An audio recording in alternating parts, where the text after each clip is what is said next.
Welcome to the Midlife Shift, juicy conversations to help you thrive after 50. Everybody wants to live better, wants to look better, wants to stay younger.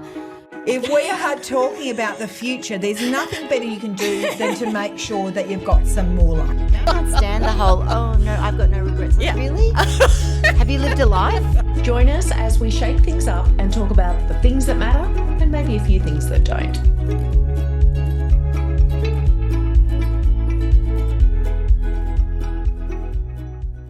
When nutrition science meets sanity, we need to talk to an accredited practicing dietitian. We've got Geraldine Georgeou with us, 30 years experience as an APD. Yep. She's the author of Healthy Skin Diet, and you work regularly with doctors and medical specialists to treat conditions and disease through diet and nutrition. True. Welcome. But I want to know, if health is real wealth, Geraldine, what do we need to invest in food and diet? Yeah, well, I think we get so busy. And look, firstly, thanks for having me, Ali. It's like, gosh, I don't know how long it's been, a couple of years. A couple of years. And yeah, I think we do definitely have to invest in our nutrition. Now, whole foods, we talk about it. We're so busy, we're time poor, but we need to spend time on ourselves. Yeah, but we hear a lot about whole foods. What does that really mean? Yeah, I think we think about unprocessed foods. Okay. And think about, like, how did we grow up? Just think about how were we fed by our mums? Well, I quite liked my TikTok biscuits and my Monte Carlos, which I don't think are whole foods, but I probably would have thought they were when I was 5. But they would have been a treat, right? That's right. So I think we need to understand that where are our macronutrients coming from?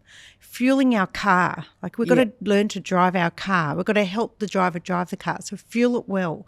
And macronutrients, that you're talking about carbs, protein, those kinds of things. Can you explain what they really mean in, like, everyday language when we're at the supermarket? 100%. So I think people firstly have become very carb phobic. That's Yeah, the first totally. thing. But we need that as fuel. So low GI carbs, whole grain breads, cereals, the humble potato. The potato's got good source of resistant starch. It's going to feed our body, feed our guts, making sure we've got a good source of low GI carbs. Lean proteins, there's a wealth of proteins out there. So we're talking about animal proteins, lean red meats, chicken, fish, of course, and omega-3s. But then also you've got the tofus, which are rich in estrogen effective foods. Making sure we're getting a good source of protein at every meal, and then good fats. I always tell my patients, have we got a protein, a carb, and a good fat at each meal? All right. Okay. And good fats, let's talk about what that looks like, right? Well, my Greek husband will say olive oil all the way. So Extra virgin olive oil is what we've done in our past podcasts. And Australia actually has some of the best extra virgin olive oil in the world. So right? true. And they've set a really good standard. Yeah. But we also need to make sure we've got other fats like avocado, for example, plant fats. Nuts are good sources of fat, not just a small amount of protein, but making sure we've got that incorporated throughout the day. And I remember interviewing that chef Kylie Kwong years ago, and she was like, don't cut out fat from your diet because all the flavour is in the fat. Well, it's true. And I think too, it's how we prepare it. So if we can also not overheat it when we're cooking, because we don't want to turn that fat into a bad fat. So monounsaturated fats, I can go on. Polyunsaturated fats, gosh, you'll have me here for days. What is a monounsaturated fat versus a polyunsaturated fat? Yeah, so monos are like the olive oils. The polys are more like the vegetable oils. Like a sunflower oil or what's another type of polyunsaturated? Yeah, you'll find them in all sources, including nuts, for example. Okay. Seeds. So we're talking about flax seeds, linseeds, all those sort of seeds. Okay. Also have those sources of both poly and monounsaturated fats. Okay. See, there's just so many terms that are and so in terms of, if we think about our superannuation as high risk, medium risk, low risk, and your risk appetite helps determine your return on your financial investment, what foods would you say are high risk versus medium risk versus low risk once we're sort of over 50 and start thinking about these things? Yeah, I think high risk foods, if we think of it that way, those are high sugar, obviously, and high saturated fat foods. Okay. I think a lot of people think a whole food means that if I'm having full cream milk or butter, that's safe, but it still has saturated fats that can really, example, affect your heart health. Yeah. So if we think about low risk foods, we're talking about whole grains, making sure we've got good sources of lean proteins, low saturated fat meats, making sure we're getting enough fibre. So that will improve and reduce our risk. Okay. And fibre, we'll get onto that discussion. Now, since I started with Citro, I've learned a lot about diets. There's the DASH diet for blood pressure. The Mediterranean diet or a whole food diet seems to be the most well-researched because it's so flexible and it's based on exactly what you're talking about, which is whole foods that don't come in a packet, wide variety of colours at a meal so that you get lots of different nutrients. And that now there's intermittent fasting or time-restricted eating as well. So there's so many. We think we're moving away from diet culture because we don't do grapefruit diets anymore, but now we have all these other things. What's your view on these different diets and eating styles? Yeah, I think it's really important, one thing. I think we forget about what we like to eat. I don't. I never forget what I like to eat. And I always say to patients, it's good to follow a theory, but do they know you? And where are you in your health needs? So, for example, we're talking about this group of 50-year-olds and above, and I am part of that team. I think it's important to look at what's your health requirement. So are we looking after your bone health? Are we looking after your skin health, your gut health? Are we looking after your cardiovascular health? And are we getting those nutrients in your eating plan?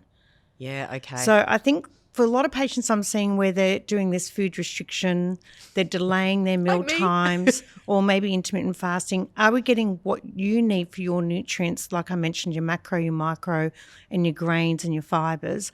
Are we getting that in your day? And so let's chat about what that means. If you are only eating 2 meals a day like I try to do, what should I be having in a meal?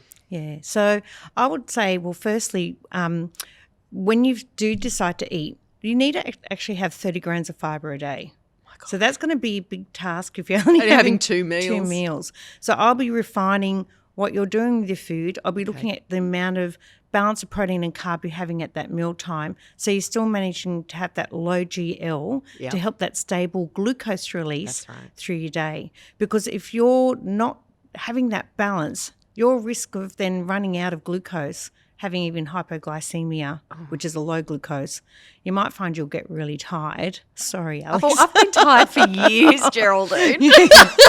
So I would say that it's really just important that you have someone look at, are you meeting, it might sound really simple, like are you getting your 5 serves of vegetables, 2 serves of fruit? I definitely try to do that. Are we getting the balanced protein? And how does that marry up against your health? Like when was your last blood test and are we supporting your body's needs? So that's what I know. And so, obviously, again, Mediterranean, there's a lot of research around that. Like we're talking about extra virgin olive oil, making sure we've got good fibres, lean fats, lots of omega-3s and fish. So I would say whatever framework you're looking at, are we getting the key nutrients that you need? Yeah, and I guess we all love discovering a superfood like extra virgin olive oil. People are hailing it as like a miracle when really we've had it for centuries. I know. Which is kind of funny. Yeah. But is there such a thing as a superfood, or really is it about everything we eat in combination? Yeah, I think firstly, yes, what we eat in combination matters. But I think because I've been working a lot in gut health, believe it or not, the superfood, and you might think I'll say the same thing a lot of times, are we getting enough fibre? Okay. Because we've got to keep the people in the village, so our commensal species, which we'll go on to with gut health, are we nourishing from within? Okay. Because we're now realising the gut axes and the impact of our gut, and there's this word called metabolites, that actually then sends off conditions. You can have, you'll hear me say skin again, but also gut-brain axes, all these things. Right. Are we just the results of a puppet? Because our gut, and the research here has been incredible over the last 10 to 20 years, our gut is our second brain. Totally. And our digestive system is how we fuel our body and our brain. Now, maybe in really simple terms, can you explain how that impacts brain health, skin health, And I think there's even oral microbiomes. Yeah. So like our body is alive with these little bacteria. Yeah. And what we eat affects the bacteria. Yeah. So I think what I've been finding lately, again, back to the carb phobia, Yep. people are starving our gut microbiome. Oh, So the two sounds things terrible. the two things that are really important is the diversity of your gut microbiome and the quantity. And have we got Okay. enough numbers? Have we got enough species? Yeah. Now, if you think of those species, depending on their ratio or how they are living in your gut, they will help protect your gut microbiome or your gut environment to reduce. I know I'm going off now. That's okay. You've No, asked the scientists. no.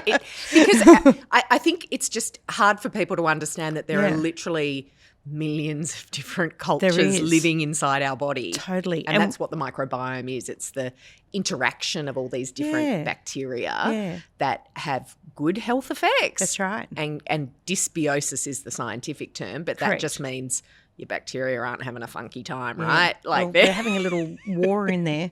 I mean, in my book I wrote, what is in Las Vegas doesn't always stay in Las Vegas. So give me an example of what gut dysbiosis, which is what people like you and medical doctors would call it. What does that really mean to everyday people? Yeah. So it just means that you, again, are we nourishing our gut? We're getting enough fibres? Are we actually reducing our saturated fats? Are we avoiding high processed foods? Yep. Those nutrients will then feed the species that live in there. Yep. So think of your neighbours. Yep. All right.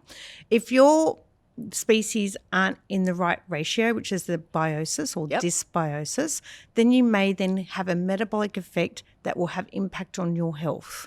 And metabolic conditions are part of age-related disease, right? And decline. Very commonly, they're all interlinked, from what I understand. Can you explain a little bit about metabolic conditions? Because most of us just think that means fat or thin. I know, But it's not, You know, right? you're sort of right, actually. I had a patient just yesterday that we diagnosed with insulin resistance. Yeah. But this person was a personal trainer, super fit, and was horrified to think that he could have something that could be associated with someone that's normally obese or overweight. That's right. Now, metabolic disease and how that evolves over time. Yes, you mentioned with age, but it's also genetic. Yeah, that's right. And then it's impacted with how we're eating, how active we are, other things that we don't always think about: stress, sleep, and are we actually, really nurturing and looking after our bodies? So if you have like grandpa with diabetes and you've got an aunt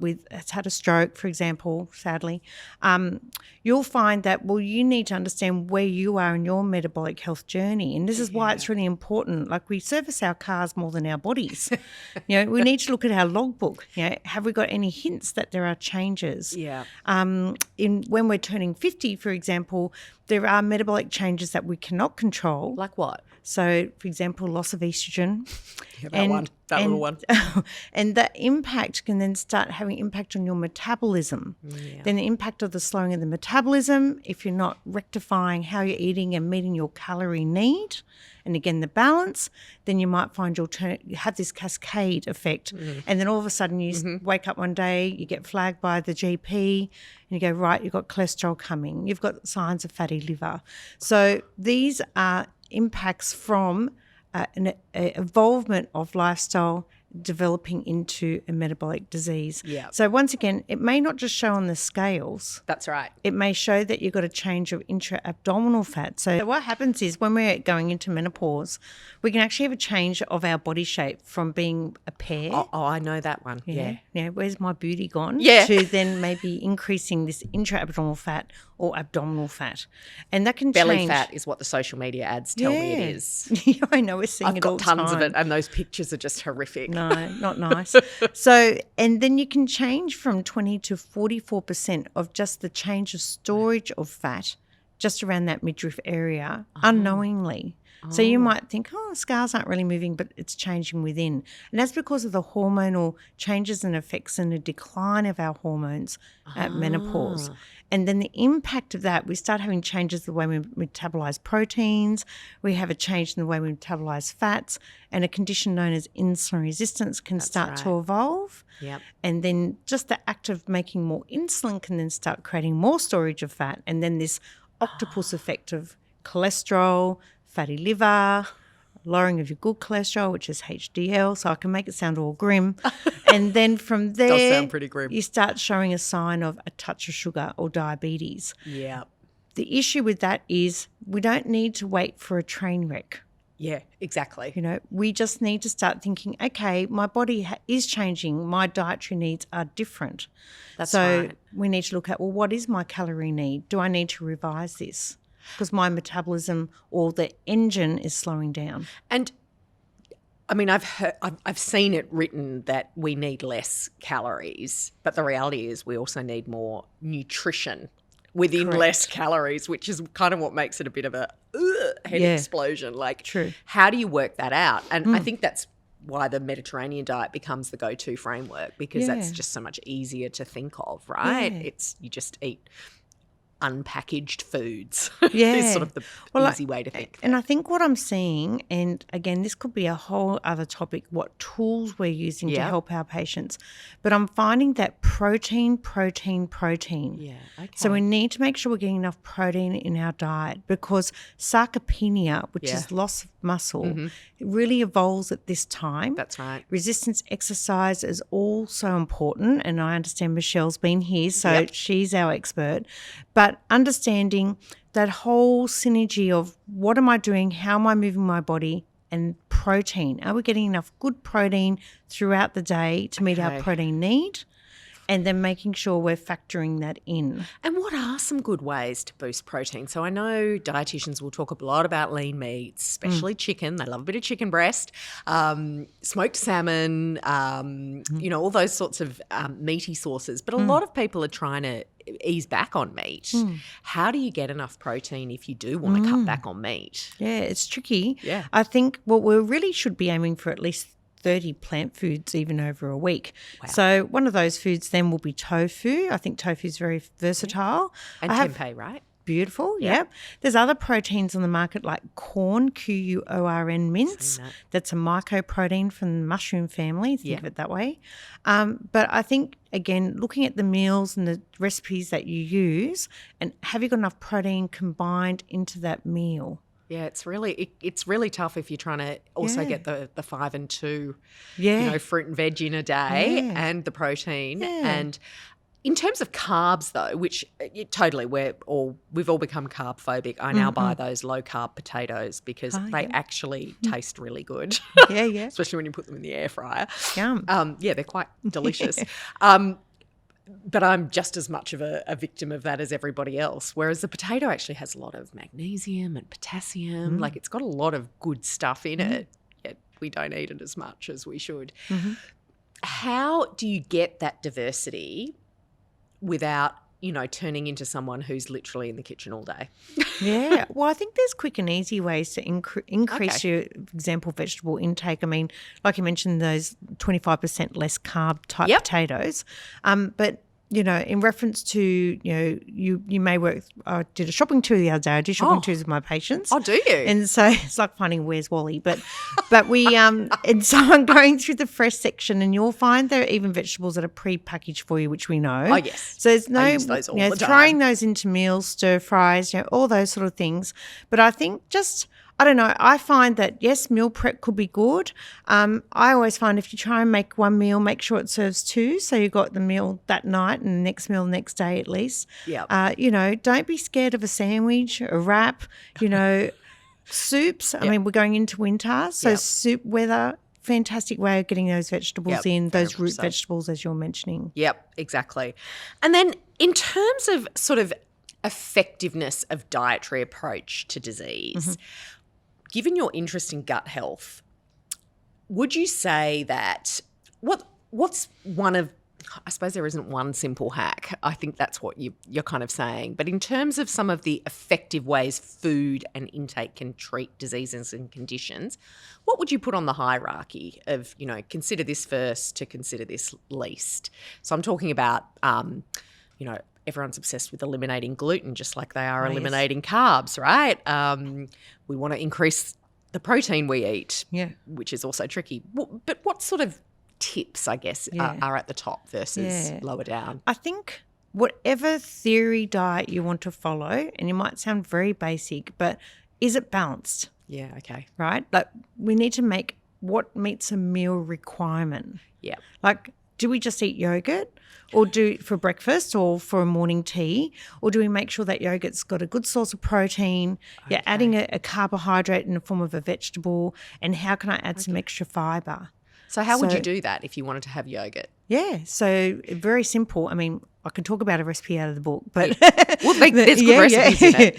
But I would say to you, choose something that's in a controlled portion to start with, because you might go a bit nuts with the volume, and then making sure have you got some seeds or nuts? Make sure that you keep those sort of things once you've opened the container in the fridge, because you don't want it to oxidize. You want to keep those nutrients, and then making sure what's in season. I think we need to think about foods in season as well, because if we don't, then what happens is we're not getting the nicest serve there either. But I think balance is very important with whatever you do. Yeah. And I plead with everybody to please keep your fibre intake going. And let's talk about things that have fibre in them, right? Because I do remember in the 1980s there was the F-plan diet, which was this high fibre diet, and my mum was really into it at the time, and we were eating baked beans on potatoes. Oh, wow. It was very, very high fibre. But talk about what types of things that we don't think about when it comes to fibre. Well, I think you just mentioned one. I think, legumes are a great way of increasing your fibre, and they're very versatile. And you can sneak them into things as well. That's it doesn't have to be just a big lump of lentils, for example. But I think, keeping skins on fruits, I think making sure you've got seeds and nuts scattered through the day. We do know that even just adding 1 to 2 cups of vegetables to a meal, and some people even eat meals in order now. So, for example, do we eat the veggies first, then the protein, then the carb? Yeah. So they all have merit. So I think, again, I said this much earlier on, do you like what you're eating? Yeah. And have a look at how you used to eat, and look at how you can incorporate that throughout the day. And don't be scared to add vegetables at breakfast. Well, like what? Like which ones? Well, let's make an omelette. And let's add extra veggies that way. Yeah, okay. And then having a nice whole grain sourdough or rye bread. Rye bread can really proliferate good microbiome in your gut. Yeah, and rye bread and sourdoughs last longer as well than the packaged breads, so you can have them for ages without the food waste. Because I think that's part of the disheartening thing, is that you go to the supermarket thinking you're going to buy healthy, you buy all this food, and then you just rinsing out the crisper a week later with rotting vegetables because you couldn't eat them all. Yeah. I think also too, there's a lot more sort of pickled varieties as well. So you've got the kimchis, all those fermented foods. Pickles, gherkins. Yeah, and all those can also help flourish good species, including kefir. So there's a lot more focus on that nurturing effect on our health. So bringing a range of foods in to keep the diversity of bacteria flourishing. You got it. Now, in terms of skin and eating, now skin is actually bizarrely plays an important role in our immune system as well, right? Like it's an organ, and probably our largest organ, but most of us just think about it in terms of visual. Yeah, true. Visual effects. What do you need to do to eat well for your skin? Yeah, that's a big loaded question. I know. I think it's really important to have antioxidants. Okay. And what do you mean by antioxidants? I've heard the term. It's in a lot of my skincare as well. So how do you eat one? So I think foods rich in vitamin C. Yeah. That's an example. So like oranges, limes, lemons. Exactly. What else is rich in vitamin C? So we think berries. Yeah, exactly. And I think you can get dried fruits as well, but again, watch the portion. I think it's also important that, fresh is best as well. I know that omega-3s are very important as well because they're anti-inflammatory. Can you talk about omega-3s? Yes. Because I think we all know that salmon has it and fish oil supplements have it. But what else has omega-3s in it? So flaxseed, linseeds. So think about, again, what breads you're eating. Are you getting a source of that? And then also too, chia seeds. And they make great chia pudding, for example. Oh, yeah. So, we can actually zhoosh up a recipe like that, getting enough protein. I'm not against having a protein supplement. There's a lot of research with collagen, for example, that can have a real benefit. Verisol, which is a form of collagen, can really help that dermis layer. So I think, again, whatever you're choosing, don't just choose one food group. Put it together. Okay. Yeah, okay. And make your meals delicious. Yes, because that's the most important thing. Yeah, Except totally. Don't eat too much of it. Yeah. There's also an issue with vitamin D. As people get older, it's really, really easy. Even younger people are deficient in vitamin D. But as you get older, apparently it's more common, the deficiency in vitamin D. How do we eat our way out of a deficiency in vitamin D? Yeah, very difficult. Because it's a tricky little nutrient, that vitamin D, isn't it? So vitamin D is found in many protein foods and eggs, for example. But cod liver oil is another source, or great source of vitamin D. It's not very delicious though, cod liver oil. Back in the day, they used to give you teaspoons of it. I know. So I usually, with most of my patients, obviously test. Vitamin D is important for bone health. Yeah, that's right. And then some people take vitamin D with K to actually help the absorption of the vitamin D in the supplement. Okay. But once again, have a look where you're starting from. So if you're if you're less than 75 milliunits per litre on your blood test, you would definitely need to have either just sun exposure, safe sun exposure with sunscreen, of course. Okay. But I would also recommend just to keep an eye and look at seeing if you need also a vitamin D supplement. Okay, because, Kate Langbrook, she does sun gazing every morning now. Oh, wow. A, for her eyes, and B, because she likes looking at the sun and getting the sunlight. So, yeah. Okay, that's interesting. Yeah, I know. I was like, wow, okay, I didn't know about that. And our heart and cardiovascular health, they're still very big killers. And our diet can play a very big role there. Talk to me about eating for heart and cardiovascular health. So with cardiovascular health, once again, it's important to see where you are with that health to start with. Is it just looking at your cholesterol? Do you need a calcium score to see if you've actually got calcification in your arteries? So then you'll know, is it just a dietary change together with exercise, or do I need to also seek medical help? Okay. So just know that. Where do you stand with your heart first? And is the most important test there just a cholesterol test? Like, where would you start? Yeah, so usually obviously see your GP. Cholesterol test will be somewhere to start. Look at your family history. If you had long-standing cholesterol, because some people are fighting to not have medication, again, maybe getting a calcium score, seeing cardiologist, having a stress test. So it's really important to know where you're starting from. So from a dietary change, look at your saturated fats, look at your glucose metabolism. Okay. Is there any signs of diabetes? Because that will compound and even be the cause of cholesterol changes as well. Okay. And then interestingly, again, gut microbiome, there's a lot of research in different species that can actually help support reducing cholesterol uptake in your gut to then reduce the cholesterol in your bloodstream. Exactly. And then are we getting enough fibre? And making sure, because fibre itself can also help with pulling cholesterol out of your system. So it's really important to have a look at all those things and working with a dietitian and your doctor. It really is. And the other really important consideration as we get older, or maybe it's just me and my knees, but knees and joint health and back problems, can eating an anti-inflammatory diet help with that sort of niggly little pain that we get as we get older? Yeah, indeed. Like there's a lot of research, omega-3s, curcumin, watching your weight, understanding what you're eating, regulating your glucose, regulating your insulin. So if you've got elevated insulin, your glucose may look normal, but you've got more insulin floating around, and the effect of making more insulin to move your glucose through your body can actually put an inflammation on your joint itself. Ah, right. So some of the rheumatologists I work with, we actually run these tests to see, have we got too much insulin circulating? Is there a medical approach together with dietary change, low GI, balanced protein, good fat? And then do we need to give you some support nutrition to also help with reducing that joint inflammation? Wow. And you told me about this new protocol that it costs a couple of $100, so there's definitely a fee involved. But talk to me about this gut health protocol and how that can work to manage age-related conditions. Yeah, it's like when I see my patients, I put them on a hoist.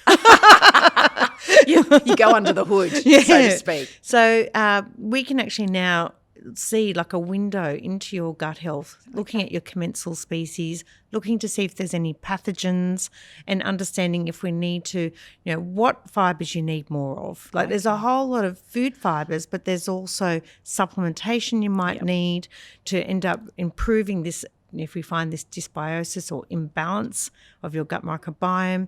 But if we have a pathogen, for example, so I've had some amazing experiences. So what do you mean by pathogen? Yeah, Describe what that is. That's usually like a bad bacteria of some kind, right? Or a parasite. So if people have been, who put your hand up, you've been to Bali? Yeah. Okay, I'll give you my phone number later. I got salmonella in Bali as well. Yeah. I'm sorry to hear that. That was a long time ago. That's not we haven't fun. been back since. But surprisingly, there are actual, so if you think of them as incursions, that can, E. coli, for example, can actually drive a condition, for example, underlying lupus. Wow. So I have patients that come to me for the anti-inflammatory diet. Yeah. But again, check there's nothing there driving inflammation. Let's not fuel that inflammation. So if we can check and also understand you and then bring that together, we can then help reduce your inflammation. So how would you test for, because obviously you test for different types of gut bacteria in this test, but how do you test for pathogens and what sort of, what does this report kind of look like when it comes back to you and how do you read it? Yeah. So this company that I'm referring to, though, you do take a stool specimen, but you might remember poo. That's a poo specimen. It. I know, saying it nicely. Don't want to put anyone off if they're eating while they're listening to this.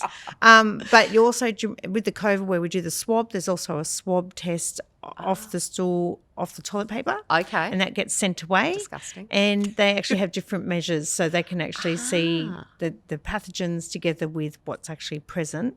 And they can actually see the species through DNA. So it's like the scene of the crime, like CSI, and we can actually look to see has there been any DNA left behind. So it's like forensic poo examination to sort your gut health. It's like forensic dietetics. Oh my God. But we have some wow factors. So and interestingly, I'm doing a lot of work with the Centre of Digestive Diseases. Yes, I know him. Yeah, so we've got some synergistic work with do we give you a fecal microbe transplant because that's a poo transplant. Everybody. Yes, that's right. and some people definitely need that because they've got chronic illness. They've got not just IBS but inflammatory bowel, and they've got what you call mucin degradation and intestinal permeability, which is then creating their whole disease process.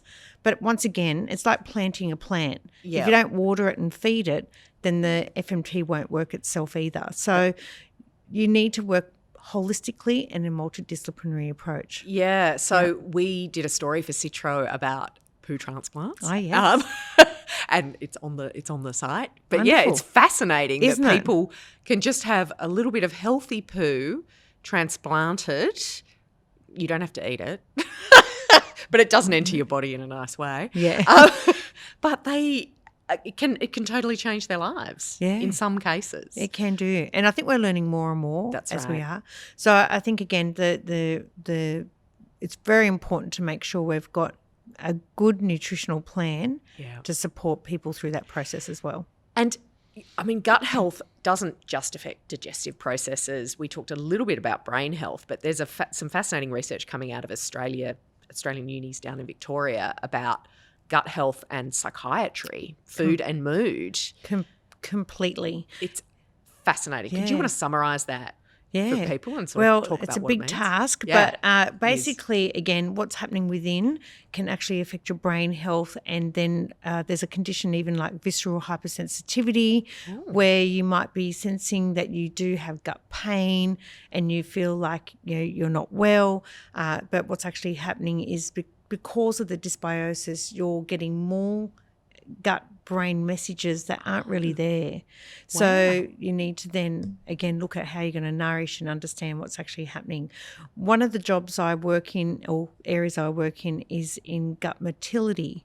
So in reference to what's happening from your esophagus, stomach, to your small bowel and your large bowel. So is that really just how quickly you poo? It can be. And some people don't.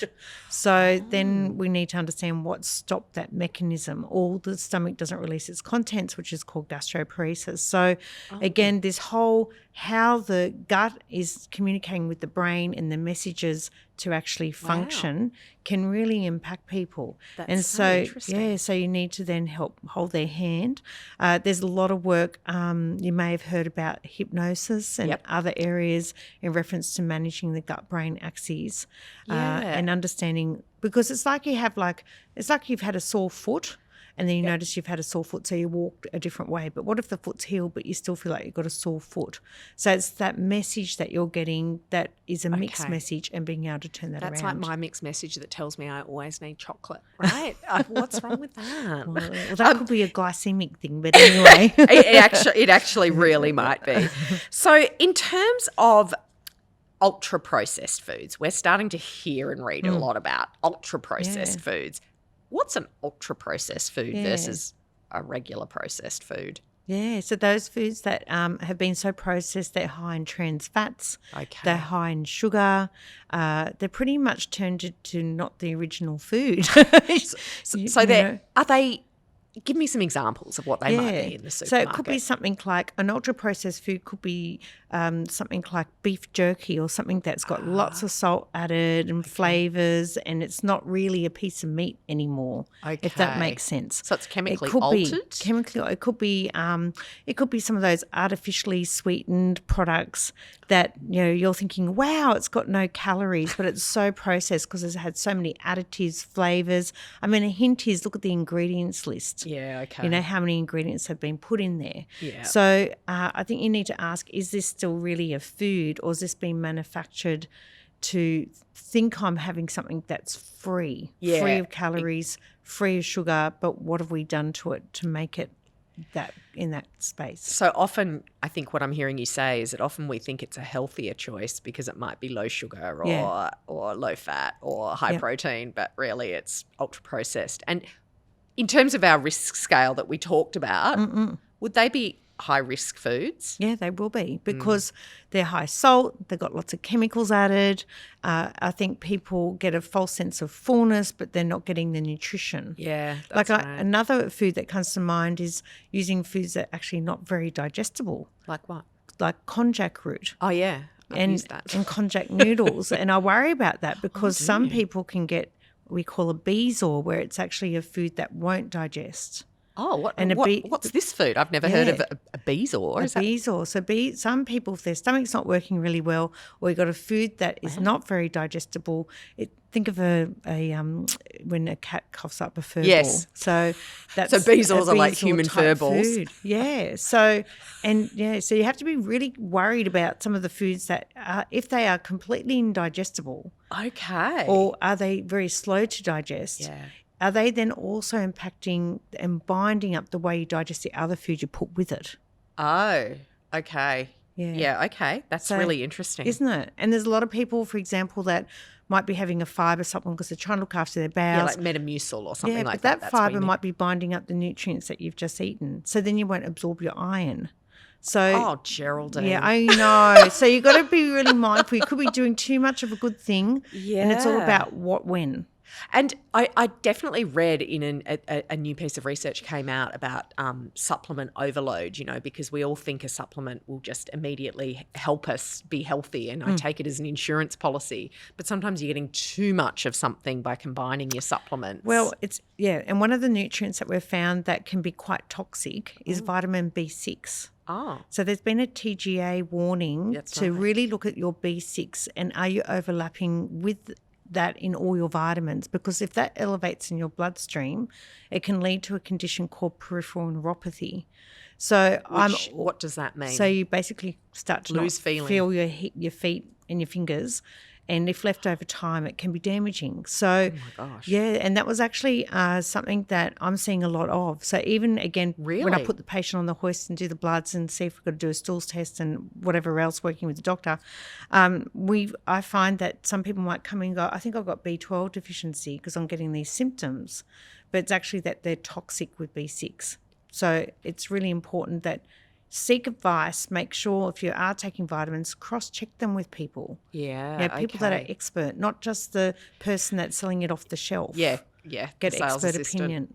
Yeah, so do we get B6 through our diet as well? Yeah, it comes from many foods like whole grains, for example, bread, cereals, but and Vegemite even, and other nutrients. But once again, that will be not at a level that will become toxic. Okay. So it won't be coming from a food, it'll be coming from a vitamin. So often I've had to go find that. So do supplements in Australia have to have B6 on the side so you can see how much you're getting in your supplements? And they'll even give you a warning if it's already at a certain level. Okay. But is everyone reading the fine print? And also some people are buying vitamins online where you don't have to have that labelling requirement, right? Yeah, well, possibly, yeah. So, good to know. So I'm now going to get to the rapid fire part of the conversation. Bracing myself. Yes, right, it's actually very easy. Okay, so here we go. First up, I'm going to give you just 2 choices. Oh, yes. And it might be dog or cat, and you choose, I like cats. Okay. It's just automatic, and it will help us reveal a bit more about you. Uh-oh. Salt or sugar? Salt. Why is that? Well, I was thinking about this. Because it's a tricky one, right? So top of mind, people electrolytes. Yeah. You can buy salts that are rich in iodine because our soils aren't high in iodine, and iodine looks after your thyroid. And thirdly, I do have a lot of patients with POTS, postural orthostatic tachycardia. Oh, what is that? I know. I could be here for days, where people are having experiences with the way their heart is working. So they might be getting flutters. They might feel like they will faint. It's actually a condition that's diagnosed with cardiologists with a tilt table test. But these people actually need extra salt. Okay. So the question is, who needs salt and do people need more? So that's a total conversation Next itself. question, because we all assume salt is bad for blood pressure and we shouldn't have it, but actually what you're saying is in some cases we need it. Exactly. So it depends on the patient or the person. Exactly. Bit like your superannuation. It doesn't matter if you're rich or poor, you've got to work out what you want before you start thinking about it and what you need. Now, avocado toast or peanut butter toast? Avocado. Why is that? Well, again, monounsaturated fats. Yeah, okay. Tastes delicious when you put salt, pepper and lemon on there. It does. And I think that, you're getting, adding to one of my plant foods. Yeah. Oh, okay. So you're getting one of your veggies in with it, whereas peanut butter, you're just getting a nut. Getting a nut. And you might have too big a serve, right? Because peanut butter, you need a lot of it. Yeah, we can do. Yeah. Well, I need a lot of everything. Dark chocolate or milk chocolate? Oh, of course, dark chocolate. Why though? Well, it's very concentrated, right? So it is hard to overeat on dark chocolate. Yeah, because it's just not Wouldn't as you agree? Moreish. Yeah, totally. I'd rather have milk chocolate. And it's rich in nutrients. So it's got, your cocoa powder or cocoa. Yeah. It's a good polyphenol. It's giving me those extra nutrients. I always think, can I make this food that I'm eating functional? Yeah, okay. Do I get that added benefit? We always want that added benefit. Acai bowl or eggs for breakfast? Oh, well, that's a giveaway. Well, you've already ate eggs for this morning. And eggs are so versatile. Like, eggs are rich in choline. What's choline? Choline is a nutrient found in eggs. It's really good for your brain health. Okay. Just really, really important for, just our general health and well-being, that added benefit. Great source of protein. It's filling. Yeah. So I can go for hours just on an egg on toast. Yeah, that is true. But it's not quite as delicious as an acai bowl. Mm-hmm. And I can delude myself that they're healthy because they put lots of fruit and things on it. They do look pretty. Yeah, they do. They do. Yeah. But they now serve them as desserts, which might be a hint that it's not really healthy. Red wine or white wine? Oh, well, red wine, of course, because it's got great sorts of antioxidants and polyphenols, and again, that added benefit. It can, you can enjoy a steak with a nice small glass of red wine. Yeah, portion control with wine, totally. right? Yep. 2 to 4 standard drinks per week is what I recommend. Yeah, that would be right. Coffee or tea? Well, I was going to say tea. Yep. But I was also going to say coffee as well. I couldn't decide. So I think coffee, because it also helps cognition. Ah, yeah. It's a source of antioxidants as well. Yeah. I think you need to be careful with coffee. So, again, keep to maybe no more than 2 a day. Okay. I think coffee will be my pick. And when we did our chat with Dr. Natasha Cook, green tea came up as because we asked a question about spermidine, which is now considered some amazing new skincare product. Oh, yes. I know. I've heard about it. It's from salmon, isn't it? Yeah. Something like that. But then she mentioned green tea is probably better than as a preserver of things. Or as an antioxidant. Yeah. And that's true. I don't know. I mean, I was thinking about food preference as well. Again, remember I keep saying, what do you like? Exactly. Yep. What do you like? Now, the next one is definitely about what you like, because I have very strong feelings about this next question. Tim Tams or mint slice? Wow. I actually said can't choose. I think the most exciting thing about those 2 little bickies is that they can make them they actually are gluten-free now on the supermarkets. So they've got gluten-free versions of them. Oh, I didn't know that. And childhood for me will be a mint slice. So. Oh, see, I have a thing about mint in my sweet foods. I think I don't want toothpaste in my chocolate biscuit. How interesting. I have very strong opinions.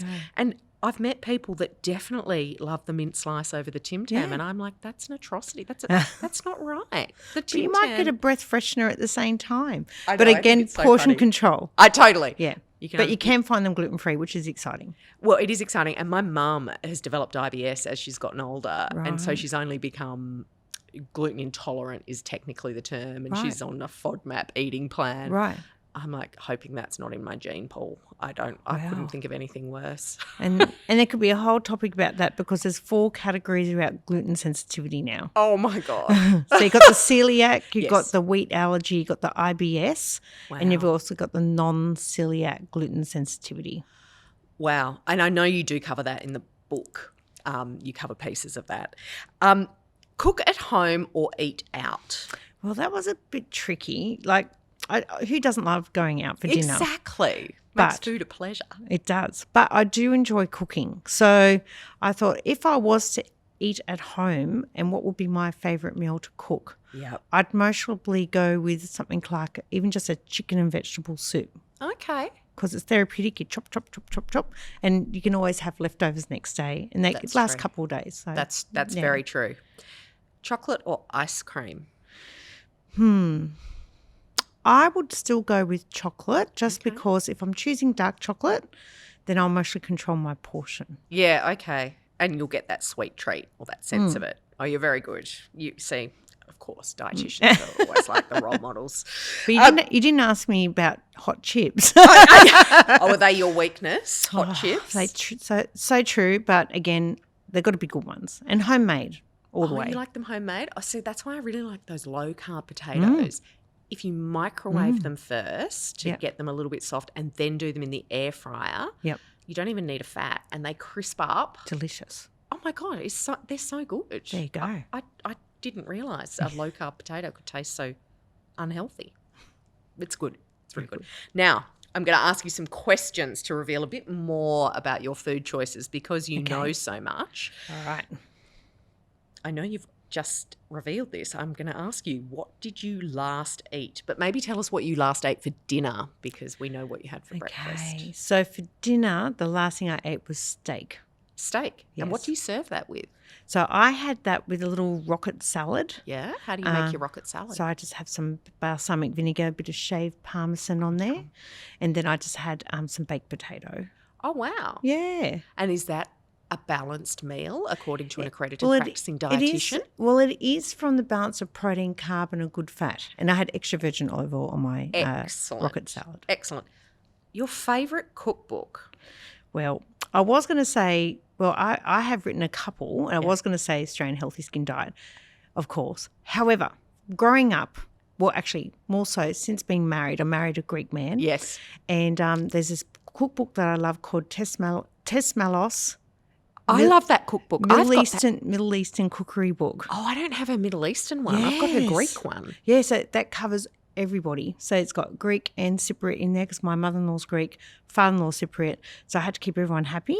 And I pretty much self-taught myself out of that book how to cook Greek food. Yeah, because Tess Mallows is like the Margaret Fulton. Her Unbelievable. recipes are fantastic. Yes.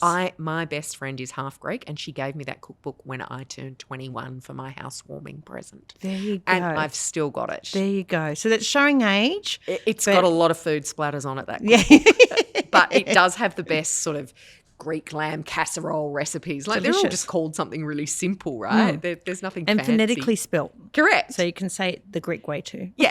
Well, I don't know if I can. But yeah. Moussaka. Yeah. Or avga. What's your favourite recipe out of that book, though? Well, I actually like the avga recipe. What's that? Which is a chicken rice lemon soup. Oh. Yeah. I feel like I'm profesh when I make that one. Okay, I'll look that one up. Yeah. What's one food that's always in your fridge? Yeah, I was thinking about that. And I wonder, just off the top of my head, I would say eggs. Eggs. Okay. Yeah, even though they're so expensive. They are at the moment. I know. They're really, really I expensive. know. I bought some the other day and 2 of them were broken. I Oh, was no. like, why didn't I check that? That was $3.50. Yeah, exactly. Oh, so annoying. But no, eggs are always there. And how do you like to cook them? Well, I cook them many different ways. I might make savoury French toast. Oh. What's savoury French Where I toast? put the bread and the egg, and then I put it in a little bit of extra virgin olive oil, and then brown it. And just before I flip it, I put a little bit of Parmesan cheese. Oh. Flip it back over, and you get a crispy, cheesy French toast. Oh. I know. That sounds delicious. And then other ways, just simply making an omelette, as I mentioned before, adding those extra veggies. Yeah. They can be either a meal, breakfast, lunch, or dinner. Yeah, I call it frittata, and that's Yeah. what I do when I have to clean out my crisper. Yeah. Get the eggs and the vegetables That's and it. cook them all up. You can make a meal. Yeah, it's really good, especially with cheese. Now, do you take any vitamins or supplements? I do actually. Just because, again, in this age group, and if you like us, we're working, time poor, so you don't always get all that nutrition you need. So my vitamins I take, vitamin D. Yeah. I take an omega-3. Wow. Yep. I also take a fibre. The fibre that I take is it's called PHGG, or partially hydrolyzed guar gum.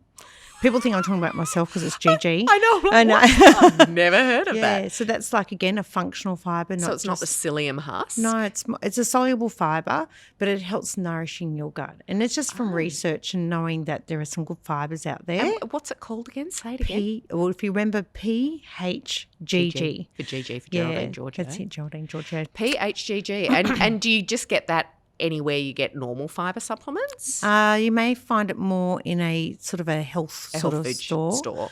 And then I am known to have a protein powder for smoothie recipes. Okay, so you like a smoothie? Yeah, and I may use a collagen protein because, again, it's a protein with function. Okay. Rather than just innate protein. So you would treat that collagen protein like a whey protein or a plant-based protein, and you just replace it directly. So I may do that. And sometimes I might have a multi because, once again, are we always getting all our nutrition? But obviously monitor yourself. Don't just start taking things without knowing if you need them. Yeah, I think that's pretty key, right?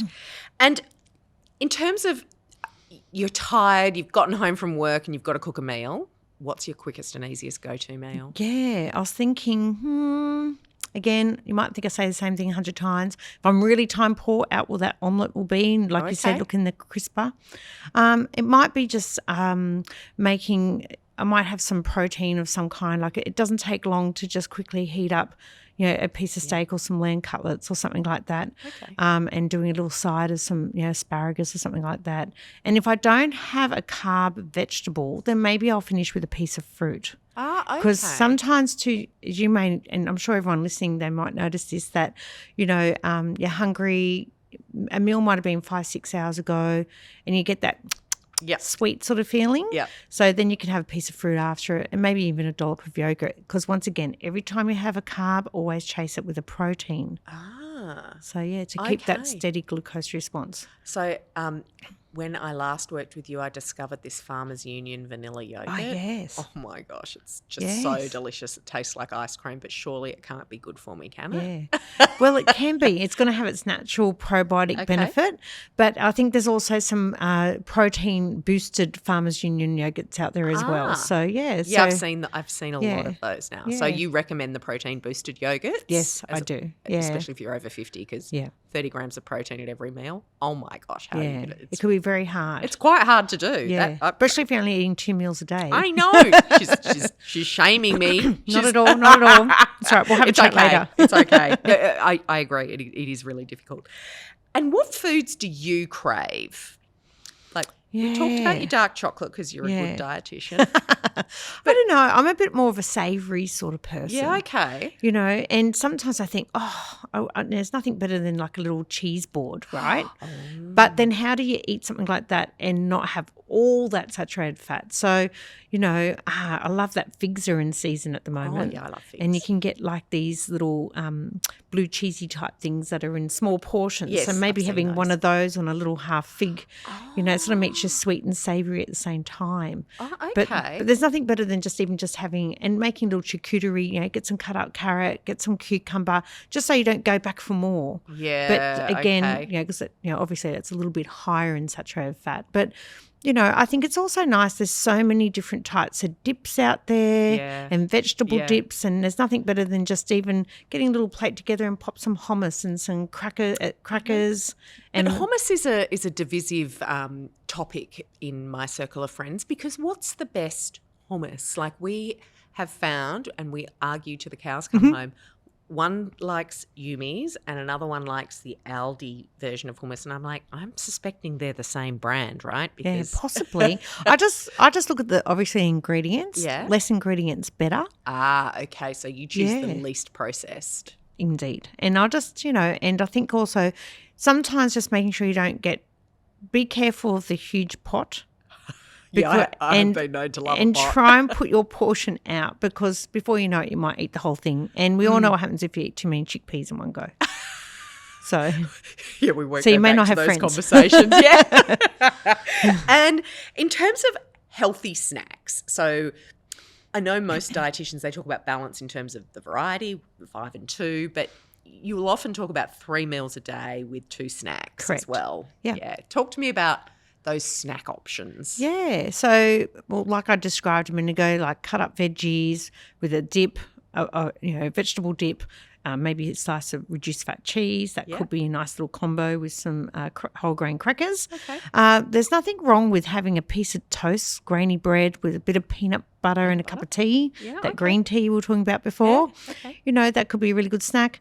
It really depends on how hungry you are. Yeah. I think sometimes people, you know, a high protein yogurt with some berries could be another little snack that you can have. There's some really good nut protein bars out there that aren't too high in sugar. Again, that missing protein that we need, and still some carb, but still controlled carb, low GI. Okay. So there's lots to choose from. I think you just got to be, again, I'll bang on about, have we got a protein, have we got a carb, have we got a good fat at every meal? Okay. And don't just have an apple, because, for example, apples are great, but put apple with peanut butter, because at the end of the day, you get that low GL, that low glycemic response. Because really you're having a snack. Think of the way we eat is a pit stop with top-up fuel. Just like we're going to drop into the petrol station to top up our car, a mini top-up is still a top-up of fuel. So is that fuel going to be a slow-release fuel? Okay. And if I need to order Uber Eats and get takeaway food, what's my best choice? Yeah. I would say for me, I choose something that I can get vegetables. So, for example, I've got a wonderful local Chinese that does gluten-free. And because I'm actually a celiac, so you're celiac. So's my Greek friend. She's a celiac. Oh wow, as well. There you go. And that's hardcore being celiac. Yeah, it's been more than 2 decades. I know. I think it's part of me now. But and so very grateful there's restaurants around me that make an effort, and I might just order, you know, a lamb, think of beef and black bean or Mongolian lamb, but I always add extra vegetables.